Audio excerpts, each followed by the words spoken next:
Hey guys, Danielle Collins here, just reporting on the month that was April. Thanks for joining me. Jumping straight into sales, guys. At the time of recording this, we're sitting on 46 advertised properties on realestate.com. As always, we see a majority of that stock does sit in the South Hedland market, to a much smaller proportion sitting in Port Hedland. Given the month of April saw the likes of Easter, school holidays and Anzac Day long weekends, we were still super busy. Happy to report that there was 37 recorded under offers across the entire town. Of all the properties going under offer for the month of April, happy to report that 25 of those were done here at Hedland First National. Happy to report that 13 of those were done by Team Danielle. An interesting fact, out of those 13, 9 of them went to investors. So predominantly investors were out on the hunt when it came to this month, which was a super interesting fact. When it came to happy settlement days for the month of April, my team saw 6 settlements and 5 of those 6 went to investors. So again, a lot of investor inquiry. Interesting fact though, although they were investors, they weren't necessarily out of town investors. We did see a few local investors take up, and obviously we saw families as well. So that's super exciting, but interesting that investor driven month was definitely the month that we would call April. Jumping into leasing, guys, at the time of recording this, we're sitting on 52 recorded properties on realestate.com advertised for rent. As always, most of that stock does sit in the Port market, to a much smaller proportion sitting in the South market. April saw 12 properties go under application for Hedland First National, 1850 being our highest lease, and this was for a 4x2 with a swimming pool in Pretty Pool. For a month that saw so many school holidays, public holidays, this is actually quite a good number for our leasing team, and well done to Hedland First National for those stats. Before I jump into industry news, guys, I just want to say a massive thank you to everyone that has dealt with my team during April. As you know from last update, we did see our Sharon and Antoinette relocate out of the region in the last few months. So Hannah and I have been running solo. Hannah obviously with training wheels on, so we have been at half capacity. So for everyone that has been so patient with us as we've been trying to get through the workload, we really do appreciate your time and efforts. But I'm really excited to announce that as of next week, next Monday, we do have our third piece of the puzzle coming.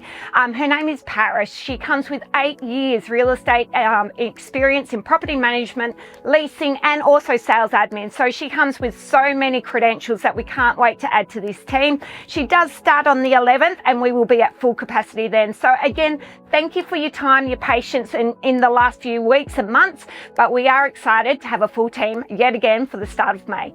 Jumping into industry news, guys, as always, I'd encourage you to jump on my social media platforms. All of these stories are there and in a lot more detail. The first one we're going to touch on is POSCO and the HBI plant. There were 2 media releases earlier in the month of April talking about how this is progressing. This is a massive one to watch, and something we have been watching for many years. So to see that come up in the media again is super exciting. I'd encourage you to jump on the pages and read what's going on in that space, because that is a big deal for Hedland. We saw the likes of BHP finally, after months and months of standoff, strike a deal with China when it came to the iron ore and the future production and producing of this iron ore for China. So that was really exciting. It has been kind of a watch this space for the last few months. So to see that finalised is a great news for all of the Pilbara and Australia in general. While on the topic of BHP, they partnered to the tune of $50 million with the state government this month and announced that they will be assisting with key workers accommodation. So there is such a shortage. We know that our vacancy rate's at 1%. So BHP and the state government have come on board. Collectively, they will be building and developing new houses for the likes of police, teachers, nurses, all of the critical workers that keep a community running. So that's super exciting and well needed and well overdue for the town. When we're talking about the miners, guys, it wouldn't be without FMG. Again, we had a lot more about their green renewables. They're actually fast tracking their energy grid. So this is going to be one of the largest ones in the world as far as the scale that they're building. So this is super exciting. And there was multiple stories about what FMG are doing, how they're progressing with this in obviously the aim of going green and renewable energy. We saw the Pill Reports release a really cool video this month as well about updates on Lumsden Point. So this is obviously our general cargo and holding port facility. So we have officially hit the halfway point. We've seen the major road intersection now completed and open, which is super cool. We've also seen piling begin, which is also showing that we are progressing quite well. And also it's really cool that we saw 2 of the major cranes that will be permanently embarked on this port, named after two of our amazing special long-termers, Arnold Carter and Julie Arif. So that was announced as well. So a lot of things are happening in that space and it's progressing really nice. And I'd encourage you to jump onto the Port's Facebook page and look at that video, because you'll just see the size and magnitude of where we're at with that project. And guys, we saw Anzac Day obviously this month. Super important day around Australia and New Zealand, and one that should be, I guess, celebrated by all. Just a quick note, I just want to say obviously personally, thank you to everyone in the services, past and present.